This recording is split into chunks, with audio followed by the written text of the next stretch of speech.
প্রিয় অষ্টম শ্রেণীর শিক্ষার্থীরা, শুভেচ্ছা নিও।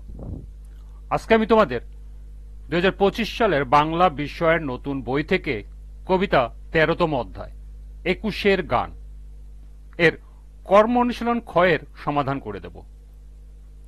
প্রথমে তোমাদের বলবো, যারা আমার চ্যানেলটি সাবস্ক্রাইব করো নাই তারা আমার চ্যানেলটি সাবস্ক্রাইব করবে এবং আমার সাথে থাকবে। তাহলে চলো আমরা ক্লাস শুরু করি।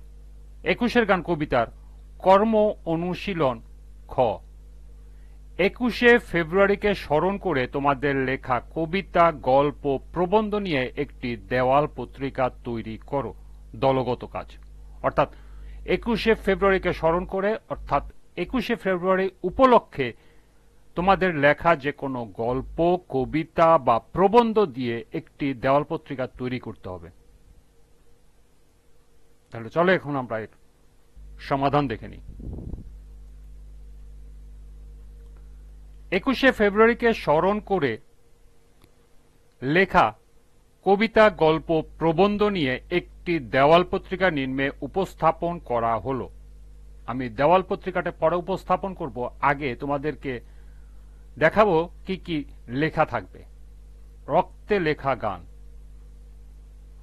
রক্তে ভেজা প্রভাতী সেই ছায়া নামে বর্ণমালায় মা বলে, যে ভাষা শিখি সে ভাষা ছিল না সহজে পায়।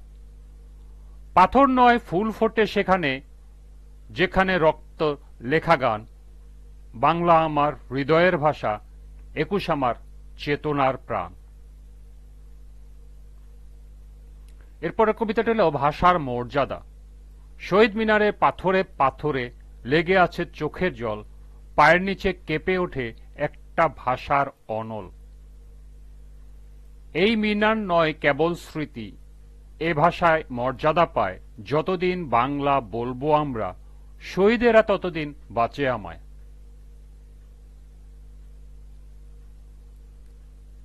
রক্তজবা।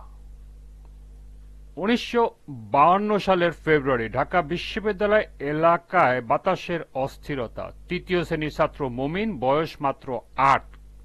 কিছু বোঝে কিছু বোঝে না, কিন্তু মা বলেছে আজ বাইরে যেও না, তবুও সে বাইরে বের হয়। স্কুল আজ নেই। সে দৌড়ে যায় তার পছন্দের জায়গায়, ছোট্ট একটি জবা ফুলের গাছের কাছে। এই গাছটা সে নিজের হাতে রোপণ করেছিল বাবা মারা যাওয়ার বছর।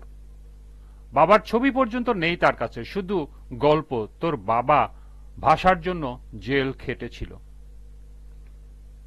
মমিন ফুলগুলো আদর করে একটা লাল জবা ফুল ফুটেছে।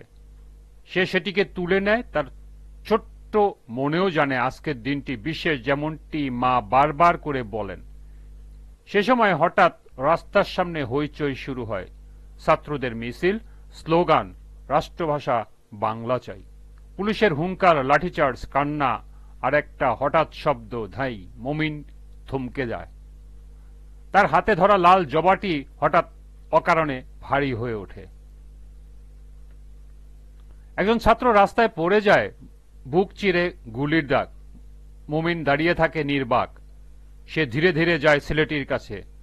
তারপর তার বুকের পাশে সেই জবাটি রেখে বলে, এই ফুলটা নাও ভাইয়া, আমি তোমাকে ভুলব না।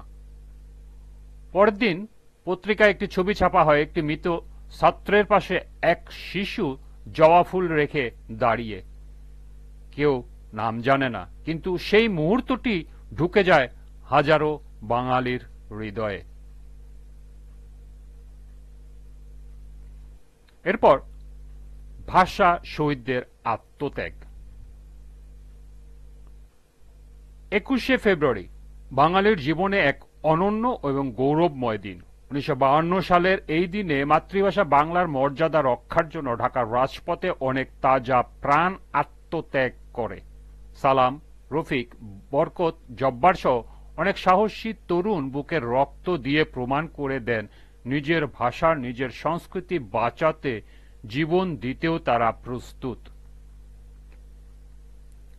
এই দিনটি কেবল একটি শোকের দিন নয়, এটি একটি চেতনার প্রতীক। এই দিন আমাদের শিখিয়ে দেয় ভাষা শুধু কথা বলার মাধ্যম নয়, এটি আত্মার পরিচয়, জাতির অস্তিত্বের ভিত্তি। শহীদদের আত্মত্যাগের ফলে বাংলা ভাষা পায় রাষ্ট্রভাষার স্বীকৃতি, আর আমাদের সংগ্রাম প্রায় আন্তর্জাতিক মর্যাদা। 1999 সালে ইউনেস্কো 21শে ফেব্রুয়ারিকে আন্তর্জাতিক মাতৃভাষা দিবস হিসাবে ঘোষণা করে, যা বাঙালির গর্ব ও আত্মত্যাগের বিশেষ বিশ্ব স্বীকৃতি। আজ আমরা স্বাধীন দেশ, নিজের মাতৃভাষায় শিক্ষা লাভ করতে পারি, সাহিত্য রচনা করতে পারি, কিন্তু এই অর্জনের পেছনে রয়েছে যে রক্তস্নাত ইতিহাস, তা ভুলে গেলে চলবে না।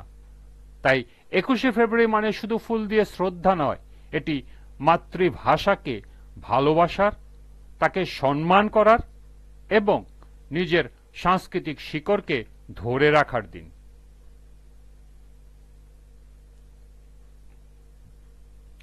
21 আমাদের স্মরণ করায় না, আমাদের পথ দেখায়।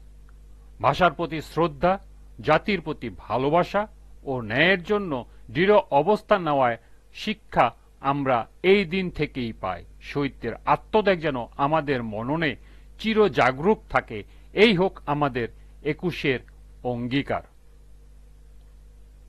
এখন তোমাদের দেখাবো এই লেখাগুলা দিয়ে একটি দেয়াল পত্রিকার নমুনা। 21শে ফেব্রুয়ারি স্মরণিকা।